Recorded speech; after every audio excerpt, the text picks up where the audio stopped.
बुद्ध कहते हैं, सबसे अंधेरी रात अज्ञानता की रात है।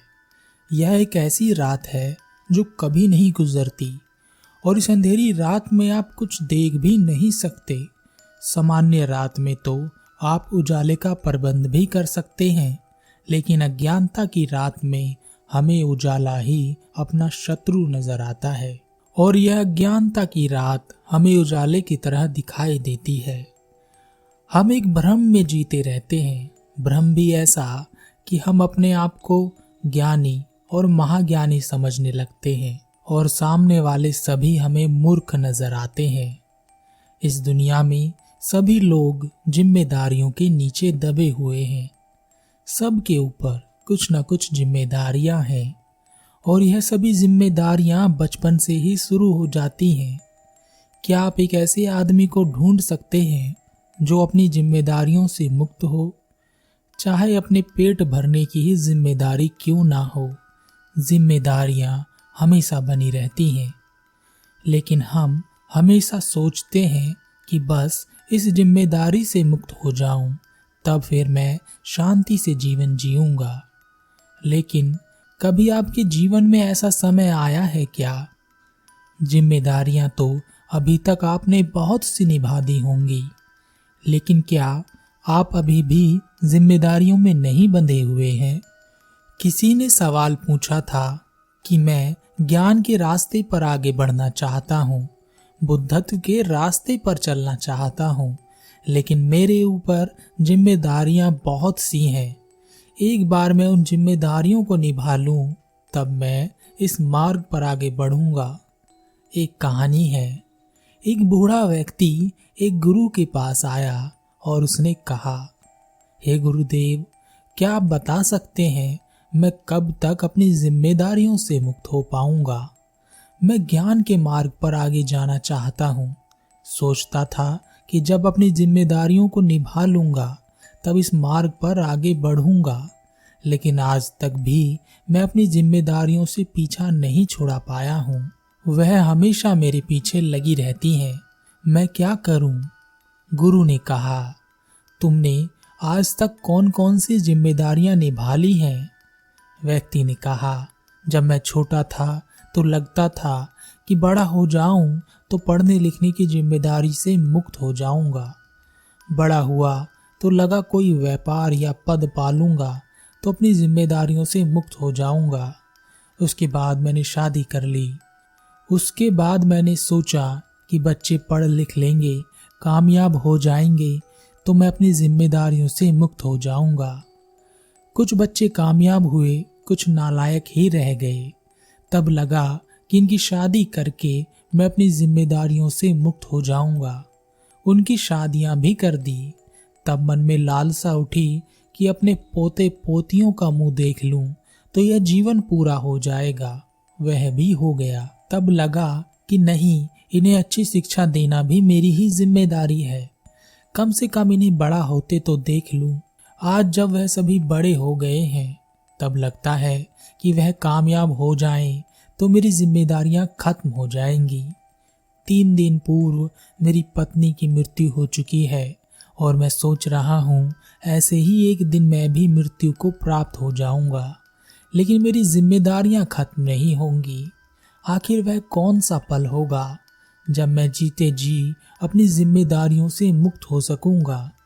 गुरु मुस्कुराए और गुरु ने कहा, तुम मेरे साथ चलो। गुरु उस व्यक्ति को एक नदी के किनारे पर ले गए और उस किनारे पर जाकर बैठ गए और उस व्यक्ति से कहा, देखो, मैं इस नदी के दूसरे किनारे पर जाना चाहता हूँ। तुम बस देखते रहो कि मैं किस प्रकार जाता हूँ।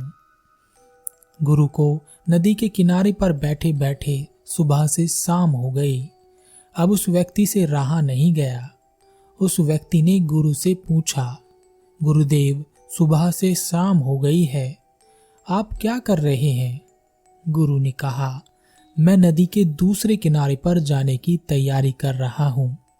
व्यक्ति ने कहा, लेकिन आप जा नहीं रहे हैं, आप तो जहां के तहां वहीं बैठे हैं। इस प्रकार आप कैसे नदी के दूसरे किनारे पर जा सकेंगे?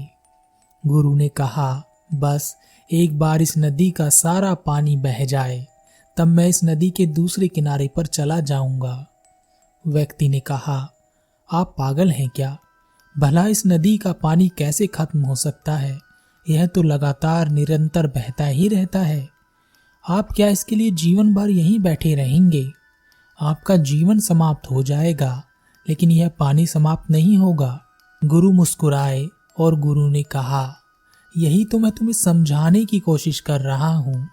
यह नदी का पानी जिम्मेदारियों की तरह है। जो एक पूरी होती है तो दूसरी आती है, लगातार बहती रहती है। जिम्मेदारियां कभी पूरी नहीं होती, एक के बाद एक इस नदी के पानी की तरह लगातार आती रहती हैं। अगर तुम इनके खत्म होने का इंतजार करोगे, नदी के इसी किनारे पर बैठे रह जाओगे और यहीं इसी किनारे पर अपना जीवन त्याग दोगे। सभी लोग यही कर रहे हैं। यहीं नदी के इसी किनारे पर बैठकर नदी के पानी खत्म होने का इंतजार कर रहे हैं और स्वयं खत्म हो जाते हैं। तुमने भी अभी तक यही किया है। अगर तुम्हें ज्ञान रूपी नदी के उस दूसरे किनारे पर जाना है तो तुम कैसे भी जाओ, इस जिम्मेदारी रूपी नदी को तो पार करना ही पड़ेगा। जिम्मेदारियों का रूप बदल सकता है, लेकिन जिम्मेदारियां नहीं बदलती। एक बुद्धत्व प्राप्त व्यक्ति की भी जिम्मेदारियां होती हैं। उसकी भी जिम्मेदारी होती है कि वह अपने ज्ञान से इस संसार को परिचित कराए, ताकि दूसरे सभी लोग उस मार्ग पर जा सकें और अपने अंधकार से बाहर आ सकें। लेकिन हम आम लोग जो इस किनारे पर रहते हैं, अपनी जिम्मेदारियों के नीचे दबे जाते हैं, जबकि एक बुद्धत्व प्राप्त व्यक्ति जो नदी के दूसरे किनारे पर है, अपनी जिम्मेदारियों को स्वतंत्र होकर निभाते हैं और वह किसी जिम्मेदारी के बोझ के नीचे दबे नहीं होते। वह केवल स्वतंत्र रूप से अपना कर्म करते हैं। कोई कभी भी अपनी जिम्मेदारियों से मुक्त नहीं हो सकता, चाहे स्वयं का पेट भरने की ही जिम्मेदारी क्यों ना हो, उसे निभाना ही पड़ता है। इसलिए अपनी जिम्मेदारियों को निभाते हुए नदी में तैर कर जाओ, नदी पर नाव से जाओ या नदी के ऊपर पुल बनाकर जाओ। ज्ञान प्राप्त करना है तो जिम्मेदारियों के बीच से रास्ता बनाकर ही जाना होगा। जिम्मेदारियों के खत्म होने का इंतजार करोगे तो सब खत्म हो जाएगा और लोग कहेंगे, खाली हाथ आया था, खाली हाथ जाएगा। व्यक्ति ने कहा, गुरुदेव, मैं आपकी बात समझ गया हूँ। आप सही कहते हैं। मैंने अपना सारा जीवन नदी के इसी किनारे पर बिता दिया। अब जो बचा कुचा जीवन है, मैं इस नदी को पार करने में लगा दूंगा और नदी के ज्ञान रूपी दूसरे किनारे पर जाने के लिए मैं पूरी कोशिश करूंगा।